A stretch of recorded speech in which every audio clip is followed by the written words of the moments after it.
JetBlue is speaking out this midday after an incident that left more than 100 passengers stuck on the tarmac for hours.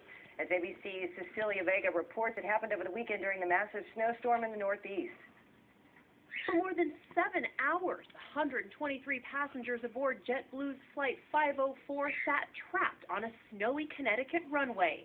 Even the pilot begs for assistance from air traffic control and blasts his own airline. Look, we can't seem to get any help from our own company. I apologize for this, but is there any way you can get a tug and a tow bar out here to us and get us towed somewhere to a gate or something? I don't care.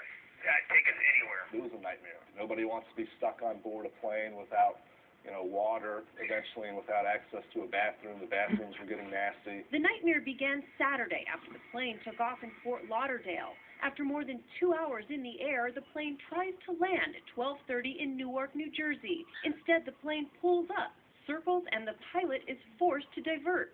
At 1:30 p.m., they land at Hartford's Bradley Airport. Frustrated, the captain wants to take matters into his own hands. My priority right now is a tug and a tow bar. You just give me a welding shop, I'll be willing to make one myself. JetBlue apologized, saying recurring power outages at an already overwhelmed airport made refueling and deplaning impossible. In a statement, the airline said, faced with limited options, we did the best we could for their care. That must have been a long day for those people. It is going to be a little warmer than the...